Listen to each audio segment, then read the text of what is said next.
Nag-celebrate ang Dub Nation sa bagong milestone ng greatest shooter Stephen Curry. Very intense ang laban na to, handang makipagsuntukan si Jimmy Butler dito kay Isaiah Stewart. Prinnovoke si Jimmy Buckets. The return of Dennis Schroeder sa Bay Area revenge game for the former Golden State Warriors guard. Makabawi man lang sa Dubs dahil ginawa siyang slave. Pinagpasapasahan ba naman ng iba't ibang teams, Warriors versus Detroit Pistons. Good start for Stephen Curry, 7 points sa opening frame mga idol. Amen Thompson naman pinosterize ang sariling kakampi, put back two-handed dunk over Jalen Duren. Another one for Steph moving without a ball, smooth jumper over Tim Hardaway Jr. Last 2 minutes pinasok si Dennis Schroeder at napa-take over. 3 straight field goals for Dennis Schroeder pero lamang ang Golden State Warriors 22-20 and of first quarter low scoring game. Start of second quarter, dinumina ni Isaiah Stewart ang paint dahil wala siyang mahanap na katapat. Kasing lakas niya, sinupalpal pa niya si Moses Moody pero tinawagan siya ng foul. Downhill, he dunks over Draymond Green in transition. 9-minute mark ng second quarter, Jimmy Butler back-to-back and one opportunity to tie the game at 29.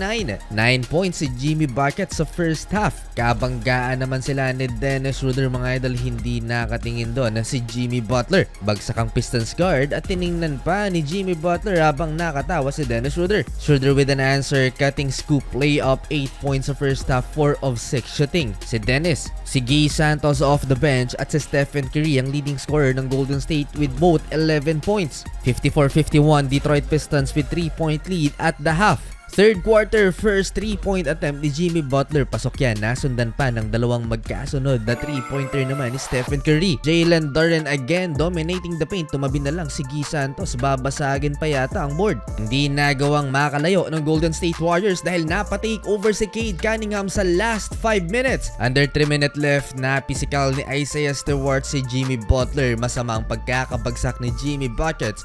Tangkang susugurin pa ang big man ng Detroit Pistons, hindi aatras si Jimmy. Common foul lang tinawag kay Isaiah Stewart, 26 points si Cade Cunningham at the end of third quarter, 87-84. Lamang ng tatlo ang Detroit Pistons. All eyes on Stephen Curry dahil may panibagong milestone ng greatest shooter. Sumampa na sa 25,000 career points si Steph. Fourth quarter, nakapagtala ang laban na to ng 19 lead changes at 20 times na tumabla ang talaan. Ganyan kadikit ang laban na to mga idol. Stephen Curry down the stretch with the clutch basket, 3-pointer bank shot.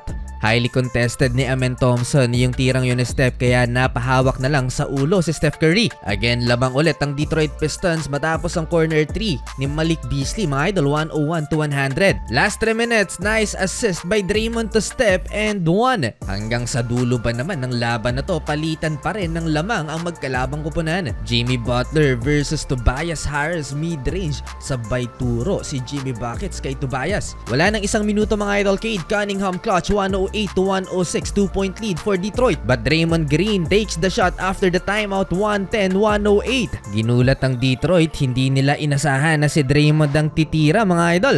May free throw pa si Draymond na ipasok ang isa, last 25 seconds, 3-point lead, 111-108. May chance sana ang Detroit to tie the game. Malik Beasley nagmintis, na hype si Draymond mga idol, panalo ang Golden State.